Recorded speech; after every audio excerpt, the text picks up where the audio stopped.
എറണാകുളം ജില്ലയുടെ ഭാഗം, ഇടുക്കി ജില്ലയുടെ ഭാഗം ഒന്നും ചെയ്തിട്ടില്ല. വണ്ണപ്പുറം പഞ്ചായത്തിന്റെ ഭാഗത്തോ, വണ്ണപ്പുറം പഞ്ചായത്തിന്റെ ഭാഗത്തോ, MLA ഭാഗത്തോ, MP ഫണ്ട് ഉപയോഗിച്ചോ മുള്ളിരിങ്ങാട് പ്രദേശത്ത് ഒരു വികസനമല്ല, ഈ ഫെൻസിംഗ് സംബന്ധമായ ഒരു നടപടികളും ഇന്നേ വരെ ചെയ്തിട്ടില്ല. വണ്ണപ്പുറം പഞ്ചായത്ത് മുൻകൈയെടുത്തിട്ടില്ല, MP മുൻകൈയെടുത്തിട്ടില്ല.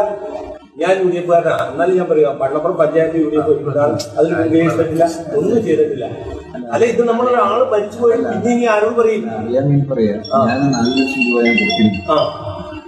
നടപ്പിലായിട്ടില്ല. ഇതിനെക്കുറിച്ച് എന്താ കാര്യം? അത് എറണാകുളം ജില്ലയിലേക്ക് പോയ ഫണ്ട് അതെ, DFO ഇദ്ദേഹം വരുന്നതിന് മുമ്പാണ് ഞാൻ കൊടുക്കുന്നത്. അപ്പൊ ഇത് നടത്തിയിട്ടില്ല, അത് ഞാൻ ഡിഗ്രി ചെയ്തു. പക്ഷെ ഞാൻ അന്ന് നിങ്ങളുടെ പ്രശ്നം ഉണ്ടായപ്പോ അന്ന് എഴുതി കൊടുത്തതാണ്. പക്ഷെ ഇനി ഈ പ്രോജക്റ്റ് നടന്നിട്ടില്ല. ഈ പ്രോജക്റ്റ് വലിയ ഭാഗം ഒരൊറ്റ കാര്യം പറഞ്ഞിട്ടുണ്ട്. ഇപ്പൊ ഈ വലിയ ഇതെന്ന് പറഞ്ഞാൽ ഇപ്പൊ ഫോറസ്റ്റ് ഏരിയയിലാണ് ഈ ഫെൻസിങ് ഇട്ടിരിക്കുന്നത്. ഇനിയിപ്പോ ഞങ്ങൾ ഇട്ട് നിർത്തി നാട്ടുകാരെ ഇതുമായിട്ട് ഫലമായിട്ട് ചെയ്തുകൊണ്ടിരുന്ന ഫെൻസിങ്ങിന് തീരുന്നത് ഫോറസ്റ്റ് ഏരിയയിൽ തീർത്തു. ഇപ്പൊ ഞങ്ങൾ 1.5 കിലോമീറ്ററോടെ വലിച്ചാൽ തീർത്തു. ഇനി നിൽക്കുന്ന 8 കിലോമീറ്റർ ജനവാസ മേഖലയിലാണ്.